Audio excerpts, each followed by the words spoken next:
Welcome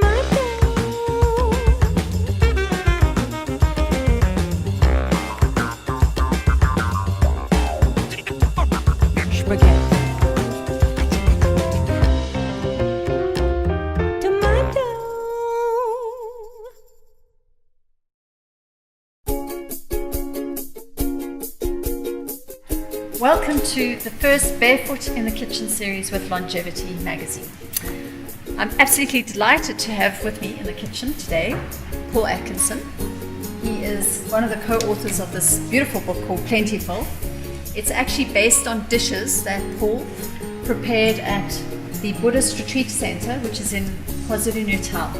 So again, a lot of people believe that eating healthy is very expensive. You can't find all these ingredients. There must be some special things that you have to get at special stores. But you and I both know that you shopped at the local spa for all this food, right? But again, I mean, how do we bust that myth? I mean, what is your experience? Having made all these beautiful dishes, and you're going to make many more. Well, that was actually a big thing for me writing this book. I thought I didn't want to kind of get all these obscure ingredients from far-flung destinations. Everything that's in that book is available at the spa in Ikopo. And like I've said to many people, if it's available there, it's available anywhere. The only thing that they don't have our are capers. spa here is much bigger. It is. It's quite sublime. But yeah, everything in that is very sort of easy to get and nothing too obscure. And very affordable. Exactly. Great. Yeah. Okay, so with us today as well is Jessica, and she is a dietitian, a qualified dietitian.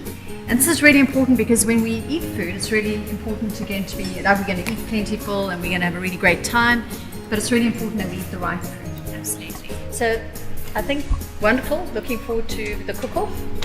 Thank you very much. We'll start.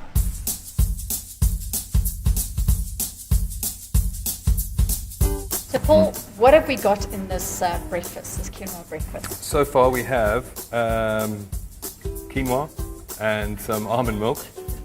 And why almond milk? Why have you chosen almond milk? I like it.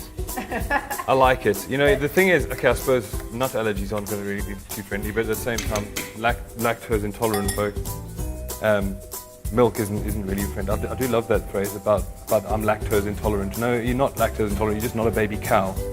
That's sort of the story there. Yeah, there is a big debate around milk and whether or not human beings should be partaking in milk.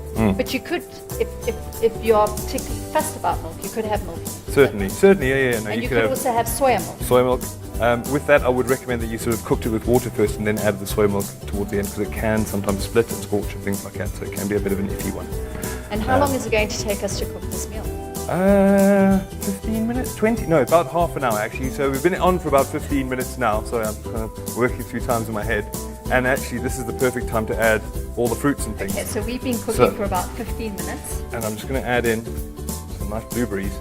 They're dried blueberries. Those are dried blueberries. Dried blueberries. And why dried ones?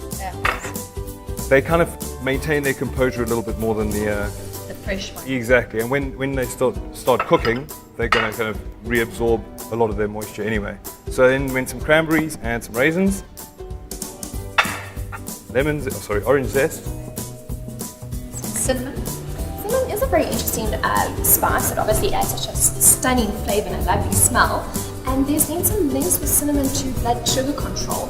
But with that, unfortunately, there's a bit of gap in the research in terms of how much cinnamon really gives that benefit to the food product.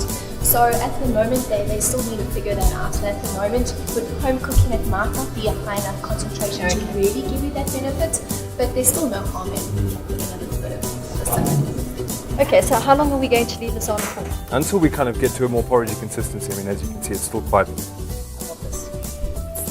It does smell good, and we are getting there. We are getting there. You guys want to come and have a look?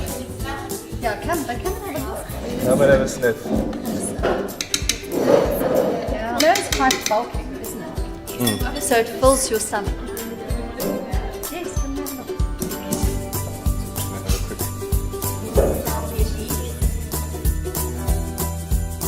Okay. So it's probably got another 5 minutes or so. Okay, No, I wanted to reduce a bit, so we leave the lid off. Interesting. You see, yeah, I'll put the lid on it.